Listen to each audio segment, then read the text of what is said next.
Delima berkongsi pengalaman.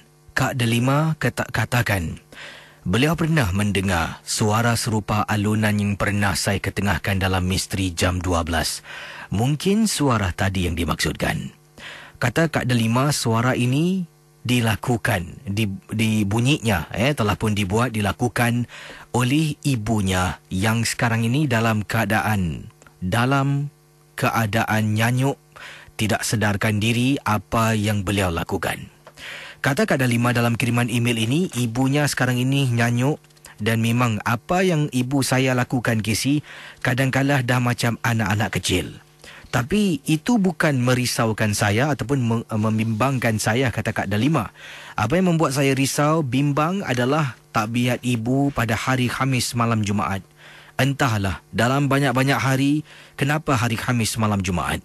Untuk pengetahuan Casey, setiap hari Khamis malam Jumaat, ibu saya, kata Kak Delima, akan duduk bersila di katilnya menghadap tembok.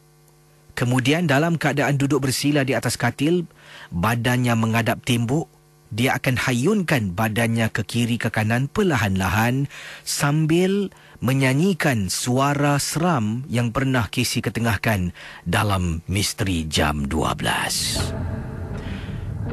Jadi bayangkan para pendengar, apa yang berlaku sebenarnya, kata Kak Delima, kisah yang tak dapat dilupakan ini.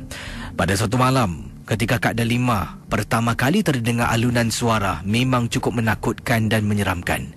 Kak Delima kata beliau hanya dengar misteri jam 12 pada malam-malam tertentu, iaitu bila suaminya ada di rumah. Kalau suami tak ada di rumah, minta maaflah Casey, bukan tak nak dengar, tapi tak berani Casey. Jadi kata Kak Delima, kisah yang diketengahkan ini berkaitan dengan ibunya, kisah misteri ibunya yang tak dapat dilupakan. Ibunya yang dikatakan sekarang ini dalam keadaan nyanyuk seringkali pada malam-malam hari Khamis malam Jumaat akan menyanyi, menyampaikan lagu irama gurindam yang menakutkan.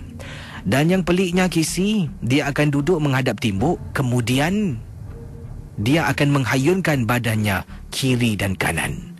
Kakak pernah beberapa kali bila berdiri depan pintu mak ataupun ibu Kak Delima, kakak panggil, tapi dia tak pusing, langsung tidak sedar dan tak menyaut. Bayangkan Casey, antara perkara yang menyeramkan Casey, perkara yang serupa pernah dilakukan apabila suami kakak tidak ada di rumah. Suami kakak tidak ada di rumah, mak kakak pernah naik atas katil kakak, duduk bersila dan memandang ke arah tembok dalam bilik. Kemudian menyanyikan gurindam yang sama. Bila terbangun terperanjat melihat keadaan mak kakak. Dipendekkan cerita Casey, bila dapat bantuan seorang pakar mengatakan mak kakak ni dah terkena gangguan.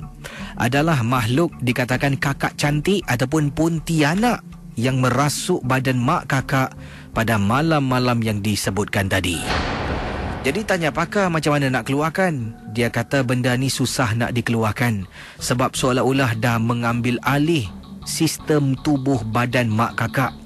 Kadang-kala mungkin bukan mak kakak yang nyanyuk, tapi benda ini yang buat mak kakak yang nyanyuk. Memang benar Casey, kadang-kala dia boleh berbual. Kadang-kala bila kita tanya, kita panggil, dia akan respon, akan menjawab. Tapi kadang-kala juga dia akan buat bodoh, seolah-olah macam anak kecil yang baru lahir. Tolonglah Casey ketengahkan pengalaman Kak Delima kepada pendengar misteri jam 12, kerana mak kakak yang dikatakan nyanyuk kadang-kala pada waktu-waktu malam tertentu akan seolah-olah menakut-nakutkan kakak dan juga suami di dalam rumah. Terima kasih Casey dan juga selamat tengah malam.